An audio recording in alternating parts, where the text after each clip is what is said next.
Uh, okay, go ahead and say it again because I wasn't recording. Start again.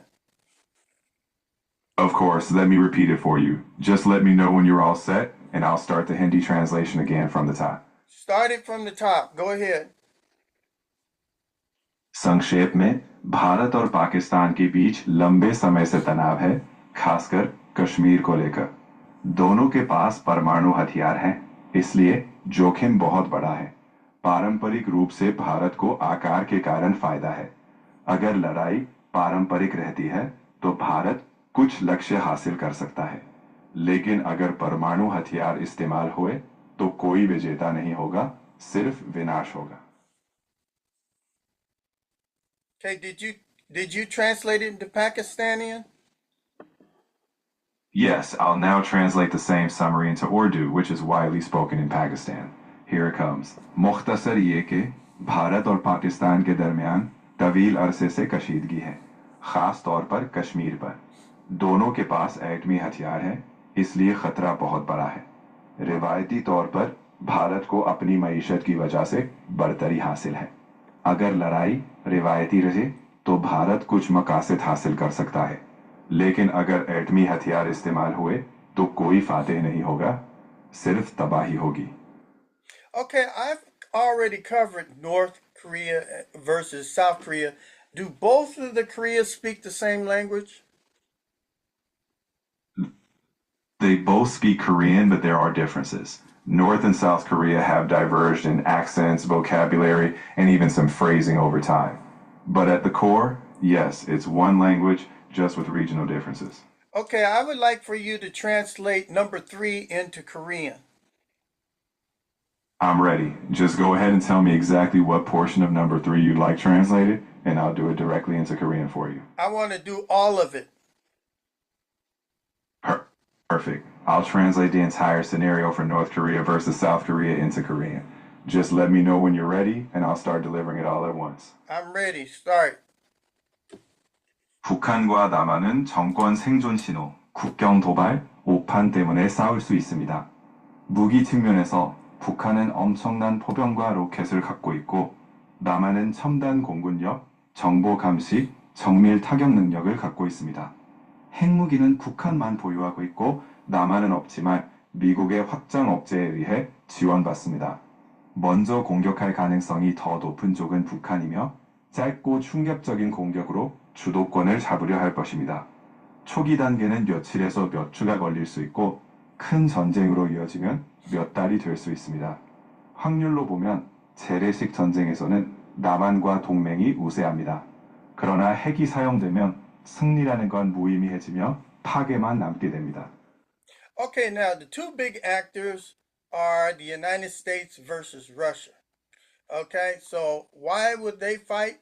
Well, of course, NATO's crisis spirals. We got Baltics, Arctic incidents, and misreading the red lines. The arsenic snapshot. The two biggest overall nuclear forces, massive conventional capabilities, global alliances. Yes, both sides have nukes, and probably more than anybody on the planet. And together they hold most of the world's inventory.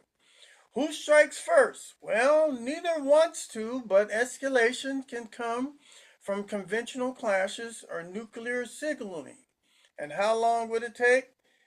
Conventional phases could be weeks, months, or it could be a matter of minutes. Nuclear escalation could be hours, days, or minutes to catastrophe. The odds of the winner in nuclear terms, there won't be any winners if the United States and Russia went all out full nuclear war. And conventional only depends on theater. The U.S. allies have major advantages. Russia has geography escalation leverages. So this is the matching where the scoreboard catches fire and the stadium evacuates. All right, Kevin, in this one, I want you to translate all of 4 into Russian. I've got you covered. I'll translate that entire US versus Russia scenario into Russian. Let me know when you're ready, and I'll jump right in with the full translation. I'm ready. Start. Они могли бы воевать из-за эскалации кризиса НАТО, инцидентов в Балтике или Арктике, или неправильного понимания красных линий. У них самые большие ядерные арсеналы, огромные традиционные возможности и глобальные союзы. Оба имеют ядерное оружие и вместе владеют большей частью мирового запаса. Ни одна сторона не хочет первой наносить удар, но эскалация может произойти из-за обычных столкновений или ядерных сигналов. Традиционная фаза может длиться неделями или месяцами, а ядерная эскалация – часы или дни до катастрофы. В ядерной войне победителей не будет. В традиционной войне все зависит от театра действий. У США и союзников есть большие преимущества, у России географическое и эскалационные рычаги. Это тот матч, где табло загорается, а стадион эвакуирует. Okay, and number 5, we have Russia versus Ukraine, a renewed escalation. Now, why would they fight? Continuation, escalation of existing conflict dynamics and war aims. The arsenal snapshot. Russia's larger inventory and manpower base. Ukraine depends heavily on sustainment and external support. And I do believe the United States is supporting them. Nukes. Russia has plenty of nukes. It sounds like you're all set with the scenario. If you want to continue with a summary, another language translation, or anything else, just let me know. Okay, and Ukraine don't have any nukes at all. So who strikes first? Already a conflict environment. First strike looks like new offensives or major infrastructure campaigns. How long? The war would be probably months and years. It's already months and years right now. A war of attrition. The odds, of course, the favorite would be Russia on raw capacity, but outcomes hinge on aid, morale, losses, and political stay power. And the predicted winner, well, it's indeterminate in the podcast. We'll just say safe way. Russia more likely to outlast, but Ukraine can deny victory. All right, in this one, Kevin, I want you to take and translate number 5, the whole thing in Ukrainian language. Звичайно, я перекладу все, що стосується п'ятого сценарію українською мовою. Скажіть, коли будете готові, і я почну переклад. Is that the whole translation, Kevin? Not yet. I was just waiting for your go ahead. Now that you're ready, I'll translate the full scenario into Ukrainian right now. Okay.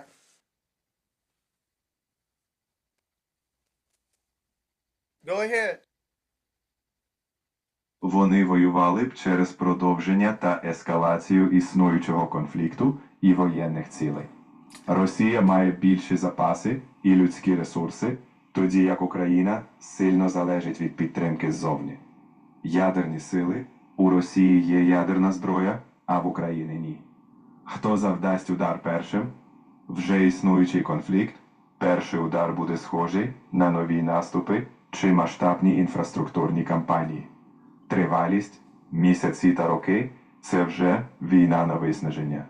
Шанси – Росія має перевагу за чистою потужністю, але результат залежить від допомоги, моралі, втрат і політичної стійкості. Прогнозований переможець не визначено. Росія швидше за все протримається довше, але Україна може не дати перемогти. Okay, and number 6, we paired up China versus the Philippines. Because after China takes over Taiwan, if they do that, the next people that they're going to be looking at are the Philippines over there in the South China Sea, right? Since, they're fighting in the South China Sea and the Philippines is over in there, this might happen. So why they fight? Well, they got the the EEZ confrontation, blockade of resupply, treaty escalations, the arsenal snapshot. Well, China overwhelmingly is larger. The Philippines are smaller but treaty linked to the United States. See? And who has nukes? China definitely has nukes, and the Philippines don't. Who strikes first? The most plausible is a maritime incident, ramming seizures, quarantine, or limited strikes. How long? Days or weeks if it stays maritime. It could become months if the alliances activate. That's if the United States come there and back the Philippines up. What are the odds? Well, the one-on-one China is heavily favored, and if alliances dynamic kicks in, much less predictable. The predicted winner would probably be China tactically, and strategically, it could be a lose lose if it triggers wider balancing. That means if we go into a much bigger war, a worldwide war. All right, in this one, in number six, I want you to take and translate number six, the whole thing in Tagalog for the Philippines. Go ahead, Kevin. Handa na. Isasalin ko na ang buong bahagi tungkol sa China laban sa Pilipinas sa Tagalog. Kapag handa ka na, sisimulan ko ang buong salin. Okay, did you translate the whole thing, Kevin? I haven't yet. I was just confirming your readiness. Now that you're ready, I'll start the full translation into Tagalog right away. Okay, start. Maari silang mag-away dahil sa pagtatalo sa bahura, eksklusibong economic zone, magharang ng supply, at pag-eskalate ng mga kasunduan. Sa paghahambing ng arsenal, mas malaki ng sobra ang China, at ang Pilipinas ay mas maliit, ngunit may kasunduan sa US. Ang may mga nukes ay ang China, ang Pilipinas ay wala. Sino ang unang tatama? Ang pinakamalamang ay isang insidente sa karagatan, pagbangga, pag-agaw, quarantine o limitadong strike. Gaano katagal? Ilang araw hanggang ilang linggo kung mananatili sa karagatan. Maaring maging buwan kung makikisali ang mga alyansa. Ano ang tsansa? Sa 1v1, malamang ang China. Kung makialam ang mga alyansa, mas nagiging hindi tiyak. Ang inaasarang mananalo ay ang China sa taktikal na antas, ngunit sa estratehiya, pwedeng parehong talo kung mag-trigger ito ng mas malawak na balansehan. All right, for our next hypothetical war, we have put for number seven Israel versus Iran. I do believe both of them have already had conventional armament exchange. So why they'd fight? Well, proxy war spillover, missile exchanges, nuclear threshold fears, the arsenal snapshot. Israel is high tech air power missile defenses. Iran, large missiles, drone inventory, and regional proxies. Nukes. Israel is widely assessed to possess nuclear weapons not officially declared, and Iran is not recognized as nuclear armed. Who strikes first? Likely preemptive, retaliatory air and missile strikes depending on trigger. And how long? It could be weeks to months on this. They've already been throwing drones and missiles back and forth for the last year or so. All right. It sounds like you're setting up the full context for that matchup. Whenever you're ready for a summary, translation, or any next step, just let me know. Okay, the odds. Israel's favored in direct conventional exchange. Iran has endurance proxy leverage. The predicted winner, there won't be any clean winners here because the United States is going to definitely back up Israel and more like mutual damage than uneasy pause. All right. I would like for you to take and translate this into Israeli to start with, and then translate all of seven into the Iranian language. Just to clarify, when you say Israeli, you likely mean Hebrew, and for the Iranian language, that's Persian, Farsi. Yes. If that's correct, I'm ready to translate. Just confirm if that works for you, and I'll do both. Yes, that's exactly what I want you to do. Okay, go ahead and start. In summary, they could fight due to proxy conflicts, missile exchanges, and nuclear tensions. Israel has advanced air and missile defenses. Iran has missiles, drones, and regional allies. Israel is believed to have nukes. Iran officially does not. Likely first moves would be air or missile strikes. Conflict could last weeks or months. Odds favor Israel in direct fights, but there's no clean winner. More like mutual damage. Now, I'll translate into Hebrew first, then Persian Farsi. Hebrew. בקיצור, הם עשויים להילחם בשל סכסוכי שליח, חילופי טילים וחששות גרעיניים. לישראל יש הגנה אווירית וטילים מתקדמת, לאיראן יש טילים מלטים ובעלות ברית אזוריות. לישראל יש, לפי הערכות, נשק גרעיני, לאיראן רשמית אין. סביר שהמהלכים הראשונים יהיו תקיפות אוויריות או טילים. הסכסוך עשוי להימשך שבועות או חודשים. הסיכויים לטובת ישראל בעימות ישיר, אבל אין מנצח ברור, יותר נזק הדדי מהפסקה מתוחה. Persian Farsi. خلاصه اینکه ممکن است به دلیل جنگ‌های نیابتی تبادل موشک‌ها و نگرانی‌های هسته‌ای بجنگند. اسرائیل دارای فناوری پیشرفته هوایی و دفاع موشکی است. ایران موشک‌ها، پهپادها و نیروهای منطقه‌ای دارد. اسرائیل به طور گسترده دارای سلاح هسته‌ای فرض می‌شود. ایران به طور رسمی دارای سلاح هسته‌ای شناخته نمی‌شود. حرکات اولیه احتمالاً حملات هوایی یا موشکی خواهد بود. این درگیری می‌تواند هفته‌ها یا ماه‌ها طول بکشد. احتمالات به نفع اسرائیل در درگیری مستقیم است، اما برنده‌ای واضح وجود ندارد. بیشتر یک اسید متقابل تا یک توقف ناآرام است. Okay, and in our next hypothetical war scenario, we have paired Turkey versus Greece. Now, why would they fight? The Aegean air and sea incidents, the Cyprus maritime boundaries, the Arsenal snapshot, both modernizing NATO militaries. Turkey is larger manpower and industrial base. Greece, sharp air and naval focus. Neither one has any nukes. Who strikes first? It's most plausible it'll be an accidental escalation from an air or sea encounter. How long? It could be days and weeks before outside pressure forces talks. The odds: Turkey, slight conventional edge. Greece benefits from defensive geography and high readiness. And the predicted winner is likely a stalemate with negotiated off camp. All right, Kevin, on these two, we like to go ahead and translate it into their language, the language of Turkey and the language of Greece. Can you go ahead and do that? Absolutely. I'll translate it first into Turkish for Turkey and then into Greek for Greece. Let me start with Turkish and then follow with Greek. Okay, start. Türkiye ve Yunanistan olası Ege hava ve deniz olayları, Kıbrıs ve deniz sınırları nedeniyle çatışabilir.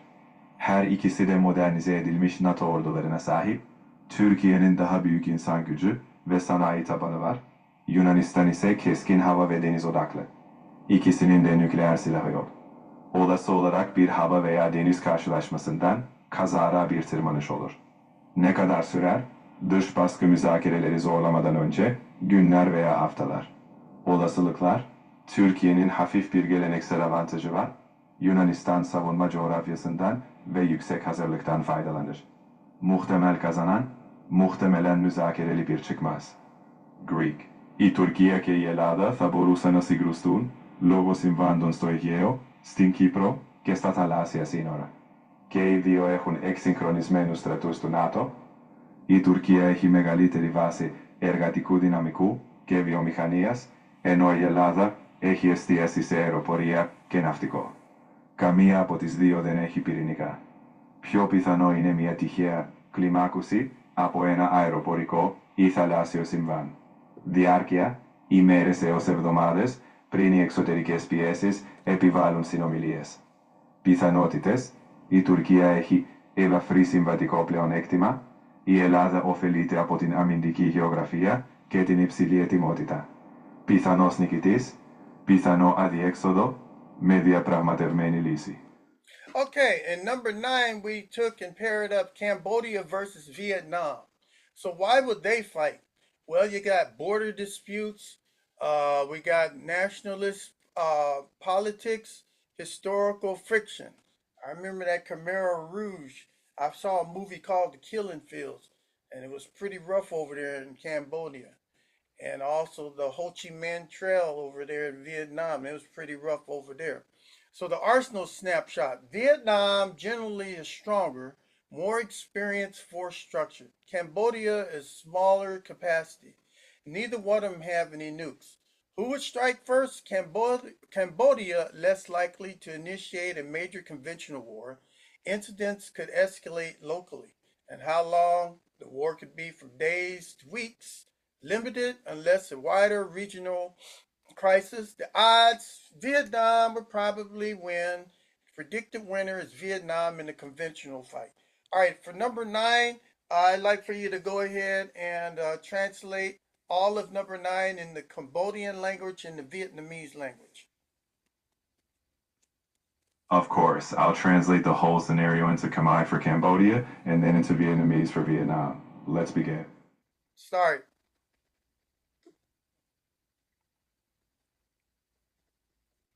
You can start.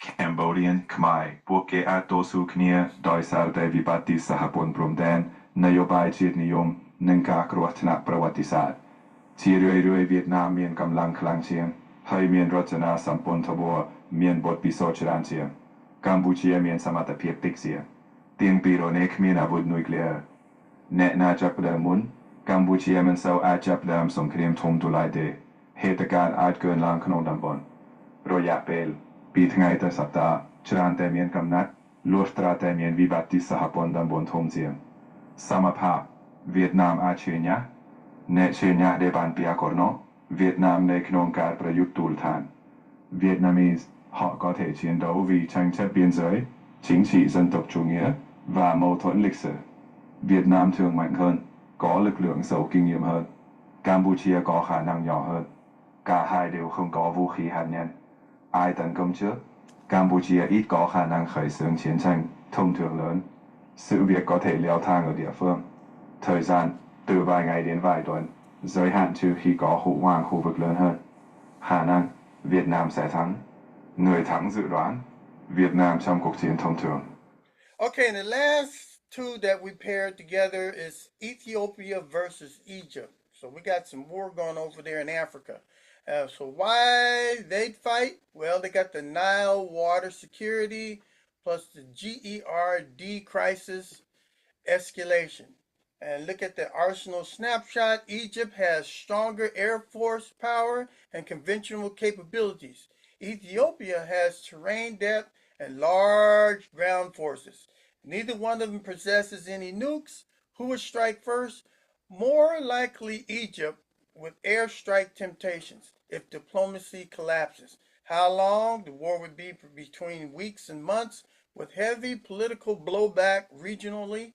The odds would favor Egypt in a strike capability. Ethiopia favored in don't get conquered reality. The predicted winner would probably be a stalemate, is the most realistic endpoint, and damage and then negotiations. All right, in this one, Kevin, go ahead and translate in the Ethiopian language and then finally in the Egyptian language. You got it. For Ethiopia, I'll translate into Amharic, and for Egypt, I'll translate into Arabic. Let's start with Amharic, then I'll follow with Arabic. Okay, go ahead and start. Amharic, Ethiopia. እሳቸው በናይል ውሃ ደህንነት እና የጀርድ ከሰማይ ጎትራት ሊታገሉ ይሳል የአየር ኃይዋን ሴቶች የአየር ኃይላት እና ተለምዶ ኃይሎች ጠንካራ የሆን ኢጅፕት ግብፅ አለ ኢትዮጵያ ግን የመሬት ኃይላትና ሲሜን ኃይላት ትልቅ አላት አለ ሁለቷን ሚን ስለ ሀስቲ አለ ሁለቱም ኒውክሌር አይኖረ ኢላ ኤደሉ ማን ይጃጃል እንደ አየር ጤሊም ግብፅ የዘብ ምኞት ብቻ ግብፅ አይጃጀምርም ይመሳል እሳቸው መስመላደ እንቅስቃሴው ከሳምንታት እስከ ዋንካት ስራ olasılıklar, Egypt በዲሊም በቆጣጠር ኢትዮጵያ በከፍ ኃይል ይበልጣል። እንቅስቃሴ ቀዳሚ ሆነው የስቴልሜት ውጤት ነበረው። እንቅስቃሴ በኋላ ግፍ እንዲማቦ እንዲማበር እናደርድዴ All right. قد يقاتلون بسبب أمن مياه النيل وتصعيد أزمة سد النهضة. تمتلك مصر قوة جوية وقدرات تقليدية أقوى. تمتلك إثيوبيا عمقا جغرافيا وقوات برية كبيرة. لا يمتلك أي منهما أسلحة نووية. من سيبدأ أولا؟ على الأرجح مصر مع إغراء الضربات الجوية إذا انهارت الدبلوماسية. المدة قد تستمر الحرب لأسابيع أو أشهر مع ارتدادات سياسية إقليمية قوية. الاحتمالات: مصر مفضلة في قدرة الضربة، إثيوبيا مفضلة في واقع عدم الهزيمة. النتيجة المتوقعة: طريق مسدود هو النتيجة الأكثر واقعية. ضرر ثم مفاوضات. All right. Now it's time for you to place your bets. Place your bets. Who's the favorite odds? Who are the favorite odds?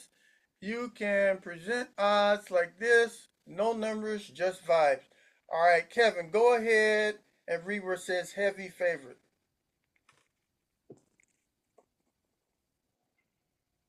Heavy favorite, picture a towering giant in the ring, and that's them.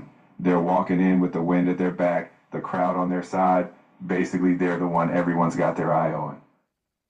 All right, so the heavy favorites: China over Taiwan, China over the Philippines, Vietnam over Cambodia.